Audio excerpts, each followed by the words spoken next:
Si vous ne me voyez pas, moi je vous vois.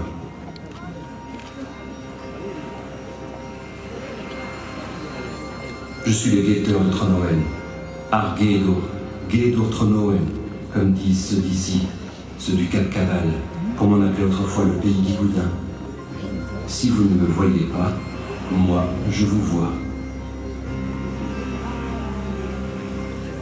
Je suis fils de la pierre et des vents, fils des eaux douces et salées, du sable et du sel, frère de pluie, né des tempêtes et des soleils d'été.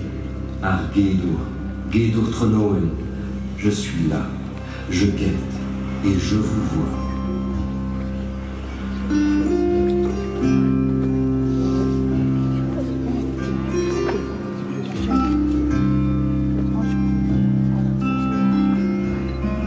En eines Guelet à vélo. C'est ma devise. Qui a vu, verra. Et ici, à Tronowen, depuis que le monde est monde, j'ai tout vu. Je vois et verrai tout, jusqu'à la fin des temps. Mazofin Tamsiak. J'ai vu, ici même, face à son berceau d'écume, Vénus, la déesse romaine vénérée par les vieux Gaulois.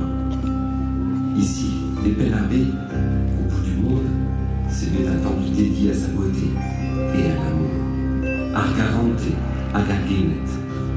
Voici les paysans, les pêcheurs et les marchands chargés d'offrandes autour de son sanctuaire. Ici, en ce beau lieu de Tronowen, encore béni des dieux.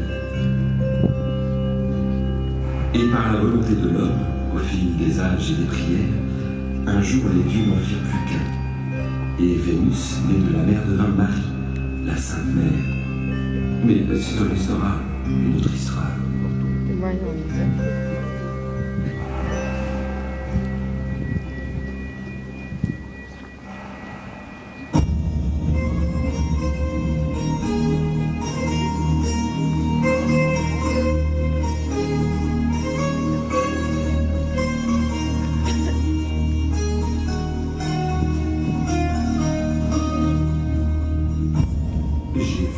Sur la grève, le roi Mar filait comme le vent sur son cheval, Morvar, le cheval de mer, Morvar.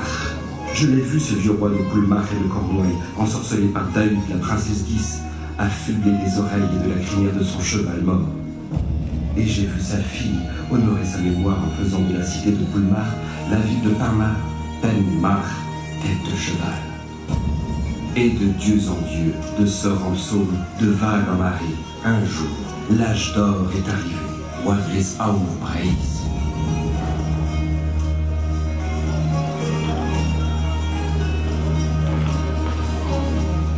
Au sortir de la guerre de 100 ans, le Cap Caval, la Cornouaille et le duché de Bretagne tout entier sont devenus l'une des régions les plus riches et les plus regardées d'Europe. Riches d'or et d'argent, mais aussi riches d'idées nouvelles, de marins aventureux et de gens cultivés, prêts à partager le bien précieux de leur savoir et de leur connaissance. Prêts aussi, sans doute moins glorieusement, à montrer leur puissance et à négocier avec le très haut une place en ce paradis. Amé et d'autres Noël, mais monsieur est tout, à clé de tout vu. Et j'ai tout vu, tout entendu. En mois des Aours, l'âge d'or, vers la fin du XVe siècle, Parmar est une ville de 10 000 habitants, aussi grande que Rennes. Les vaisseaux marchands et les bateaux de pêche remplissent ce port à ras les flots. Gueulez-nous en Rahel comme le dollar et lui. À l'ouest, à moins de 20 km, la pêche au côte est miraculeuse, belle douée. Et les Anglais, chassés du royaume de France, ont abandonné le marin de Parmar le commerce maritime sur les côtes atlantiques. L'étoile, grains, vin de Bordeaux ou le fameux vin de Toulouse qui donne un bleu si intense en Piscicale. Et Porzoar pays et les pré-représonés. Dans tous les ports du monde, on parle breton. Et c'est ici, au milieu de cette langue battue par les vents et les emprunts d'océan, que de riches donateurs, nobles familles sûrement, mais aussi armateurs ou négociants prospères, poussés par un clergé éclairé, firent édifier par les meilleurs artisans du moment une œuvre d'art figurant sans doute parmi les chefs-d'œuvre monumentaux de ce XVe siècle. Le calvaire de Tronoël, Calvar Tronoël, en la grande paroisse de Bezet-Cap-Caral, le plus ancien des 7 grands calvaires bretons. Anni Cosa, Trisazens Calvar Breton Brave.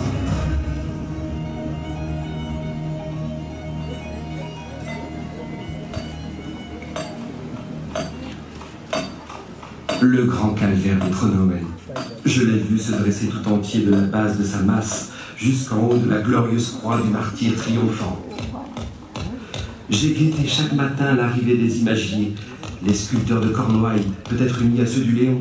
Je les ai vus ciseler le tendre granit et tailler dans quelques blocs de Kersantan.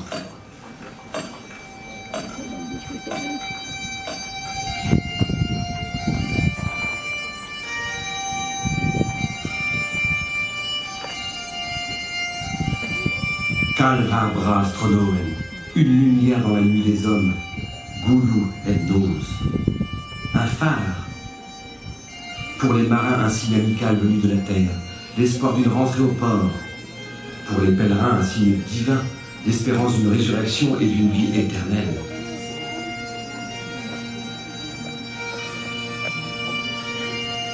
Et lorsque les imagiers eurent fini d'écrire la vie et la passion du Christ dans la pierre brute, je les ai vus changer leurs ciseaux contre des pinceaux de marbre et parfaire leur chef-d'œuvre en le parant des couleurs des arcs-en-ciel, ces arches célestes qui illuminent les éclaircies de notre pays de Bretagne, Brouar Barouéol, le pays des éclaircies. La couleur, un don de Dieu, un feu brûlant qui guidera les fidèles vers les choses invisibles.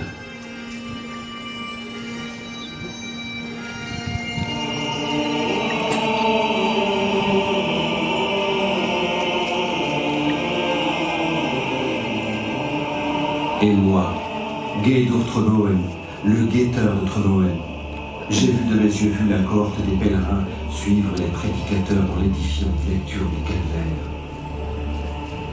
Souvent les frères mendiants ont appris le breton pour s'adresser aux foules, et je les ai vus, ces prêcheurs, ouvrir la Bible des simples et des illettrés, et lire avec flamme, avec eux et pour eux, les images du grand livre de granit. Sermons, prêche, prédication, oraison, hors des murs de l'église. Le calvaire est un monument de pierre, mais aussi et surtout un monument de parole. Preghi, l'art conta. Une parole fougueuse, ardente, portée haut et fort, un mystérieux spectacle.